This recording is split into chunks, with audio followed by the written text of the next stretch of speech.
extended unworthy.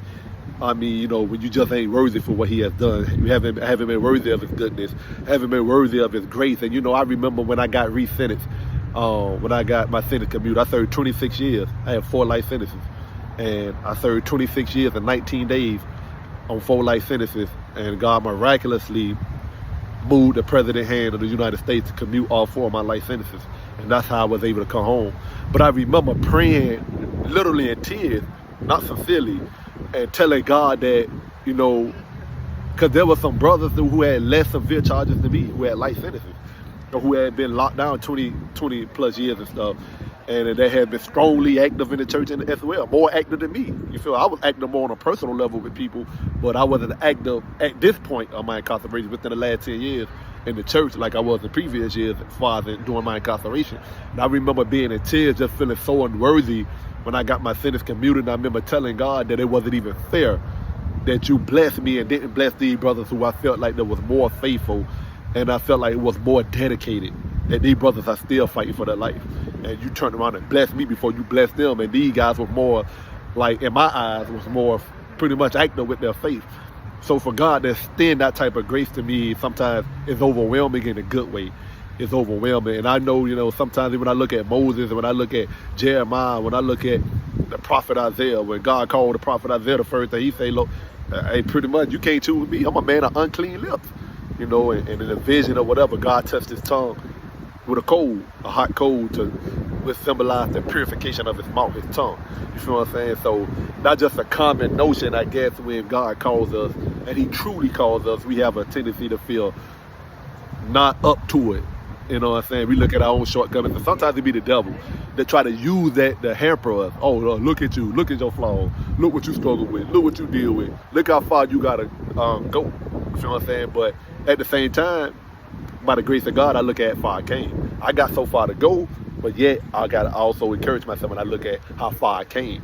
And I arrived at this point only by the grace of God, is being patient with me, being merciful. And it's a journey. It's like I was thinking this morning, like when a parent have a child, and when that child neglects or to fully live up to his or her parents' expectations, that parent don't neglect that child. That parent chastises that child. That parent corrects that child. Sometimes verbally, you know, sometimes with a spanking. Sometimes taking certain benefits away from the child if forms of punishment. But typically, a parent don't neglect the child because a child may have went somewhere the parent told them not to go, or said a cuss word when the parent don't allow or permit profanity from that child. But the parent don't say, okay, you been a bad person today at school. You been a bad boy. You been a bad girl at school. I'm not your parent no more. So God don't do us like that. He don't disown us when we fall short. He don't disown us when we fall weak. You know, even man would disown you. You know what I'm saying? You could be into the Lord and you do one thing. Oh, you supposed to be, you know what I'm saying? And they'll walk away from. But God don't do that. You feel what I'm saying? So he's our God, and he deals with us in our weaknesses. He knows that we are frail. He knows that we are weak. And like when I come over here and when I get on here and I get on video and I speak to y'all, like I said in the other video, I speak to me too. You feel what I'm saying? So this is for me as well. I'm just a vessel. That doesn't mean I don't have the same struggles and challenges and foibles and have to deal with the same issues that you all deal with. I deal with them too. You feel what I'm saying? It's just that my heart is so passionate and fervent for the Lord. And that's why, you know, when I do fall short, I feel it in my spirit. I feel it hard. So I want to encourage you all to know and understand that don't let the devil corner you. That's the message for the day. Don't let the devil put you in a box. Don't let the devil. Our cousin told me yesterday he's a preacher, and that was a blessed to hear from his brother. And I remember we were wild, you know what I'm saying, back in our days. And I ain't gonna call his name on publicly. I don't think he may. I don't know if he would want me to do that.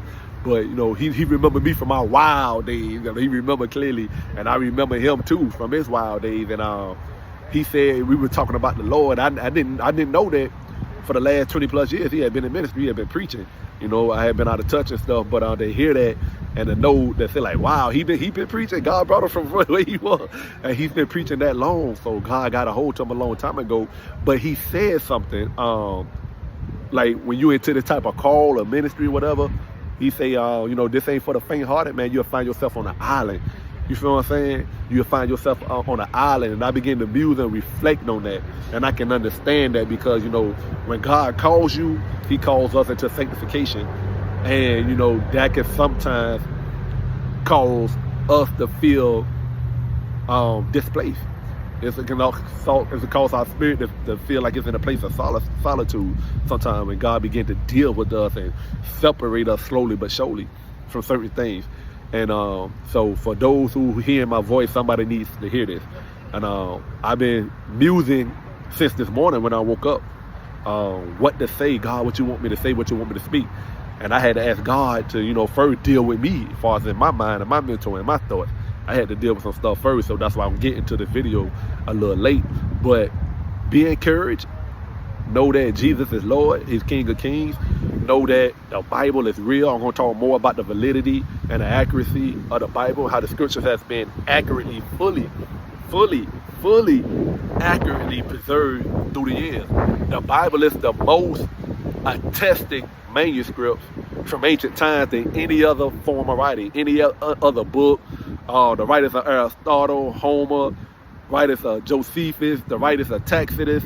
The Bible has literally been preserved more accurately and is substantiated with verifiable proof, overwhelming verifiable proof than any other writings from antiquity. So the Bible is truly indeed the word of God. We have more manuscript attestation, 5,500 I think, plus Greek manuscripts alone, because you know the New Testament is originally written in the Greek language starting in the first century. You feel what I'm saying? And then it was translated into various other languages, Latin, Coptic, Syrian, and all of that type of stuff. But we have a flurry of parchments and papyrus, scrolls and stuff, manuscripts that are still preserved today. We also have a plethora of preserved writings from the early church fathers from the 1st, 2nd, 3rd, and 4th century that they quoted from the Bible from way back in the 1st century. They quoted from the Bible to such an extent, even if all the Bibles in our time was to be burned up, completely burned up, the New Testament, we have enough quotes from the Bible from the 1st, 2nd, 3rd century on upward that we could take and recompose the whole entire New Testament. So when people try to say, well, you know, the Bible was tampered with, the Bible King James, his name is on the Bible, he wrote the Bible. And I'm gonna dispel that notion right now about King James. Some people say, oh, you know, he was gay, he was this and that, but King James had nothing to do with the Bible. If you look in the preface of the King James edition, it actually say the authorized version. So prior to it being dubbed the King James Version, it was called the authorized version because back in the 17th century, the 1600s, kings had sole authority back then. King James was the king of England. And actually it wasn't even his idea. And y'all can research this yourself. Google it, Wikipedia, whatever source you pull from, gonna tell you the same thing. That it wasn't even King James' idea. He was on his way to England to accept the throne, his kingship. And he was, his attention was intercepted by the Puritans, the leader of the Puritan parties. And he, about some other issues, and one of the main issues was they wanted to publish or translate a newer English Bible based on better attested manuscripts. You feel what I'm saying? Because some older words, newer words that came in, some older words are archaic. Some manuscripts have been more kept in a better position than others. So what King James did, he saw a conference that took place in 1604 called the Hampton Court Conference. And then at that conference, he summoned, I think it was about 54, don't quote me exactly, 50 plus scholars, 54 of the best scholars in the world, the most intelligent, elite scholars in the world, who was extremely educated in Hebrew and Greek. And they wasn't even any scholars. All of these scholars made pledges, and that they understood that this translation process was a divine order. It wasn't the work of man. They trusted the Bible was divine, and these were extremely, I won't say religious, but extremely men of God who loved the word. And they were split up in 3 different locations: Westminster, Cambridge, and I forgot the other university. I think Westminster, Cambridge, and another university across England. And this translation, they were so meticulous and careful in their translation, translating from the Hebrew Old Testament into the English, word for word, translating from the New Testament, from the Greek into the English language, word for word. And what they would do when this group finished with their translation, they would trade with each other so they can go have someone to go over to make sure that there were no mistakes made. You feel what I'm saying? And they were so careful and took such regard in this translation process that it took 7 years. 7 years from 1604 to 1611 to translate from the Hebrew and Greek manuscripts into the English language. And the reason why it became called the King James Version, because King James authorized this translation. As king, he was the only one who had the authority to authorize this translation. And because he authorized this translation to take place, eventually it became known as the King James Version. But this is 100% fact of history. Let's deal with facts. King James had nothing at all to do with translation. You feel what I'm saying? But people want to have it two ways. They want to say, well, King James put what he wanted to put in the Bible. Then they want to turn around and say King James was gay. He was a homosexual. And that don't make sense. You can't have it two ways, because if he was gay or homosexual, and if he did have what he wanted to put in the Bible, then why does the Bible condemn homosexuality more than any other sin? It condemns homosexuality more than it condemns murder. You feel what I'm saying? So that don't even make sense.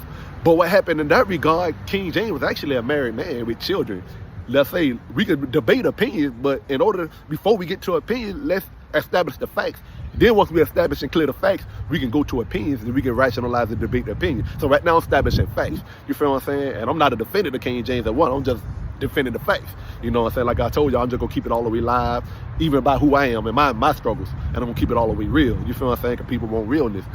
But there was a man in the King's Court named Anthony, I think Johnson, Anthony Weldon or something to that effect. And he became disgruntled with King James because he was expelled from the King's Court. He was a part of the King's administration. And after the King passed, Anthony Weldon, I believe that was his name, he took matters to his own hand, I guess as a form of retribution, and started producing pamphlets calling King James a homosexual and saying that he was gay. And that was his strike back at the king, even though it wasn't until a long while afterwards, way past King James time, that naysayers and atheists started to take up that rumor and propagated it and popularized it. And this is just a fact of history. I mean, this is a big boy fact, almost some big boy fact. This is just big boy fact. So the Bible is reliable. The Bible can be trusted. Not only that, but it has been verified by archaeology.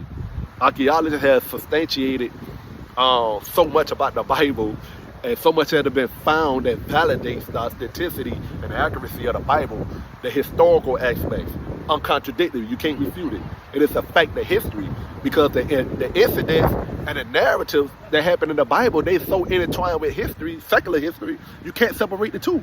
Because the Bible incident didn't happen in some obscure closet that nothing can't be, no verification can be had. No, this stuff is a fact of history. You can approach secular history from a secular level when you go line it up with the scriptures, and you will see the same kings, you will see the same wars, especially in the Old Testament. You will see the same characters, the same incidents. These are real people. Just like it's a fact of history from a secular point that Jesus was crucified and he actually lived and walked around Palestine. Now we can debate whether he was born of a virgin or not, but we take the Bible at its word, because we have 4 witnesses of the gospel who walked with Jesus. You feel what I'm saying? Not only that, the Old Testament prophets that predated Jesus by hundreds of years prophesied is coming. The Messiah's coming. You feel what I'm saying? So the Bible is reliable. The Bible is trustworthy. Don't let the devil put you, and I'm going to say put us in a corner to where we look at ourselves to the point we feel not enough for God, and we walk away from church, walk away from people, because we feel like, man, this thing ain't for me. Salvation ain't of us. I said that yesterday. It ain't of us. It isn't of us. It's of God. But praise y'all, bless y'all. Y'all keep me in prayer in my walk. Keep me in prayer that I will have victory in my mental, my thoughts. I wrestle with my thoughts daily. That's my weakness. So y'all keep me in prayer. I have victory in that area. And I love you all. Amen.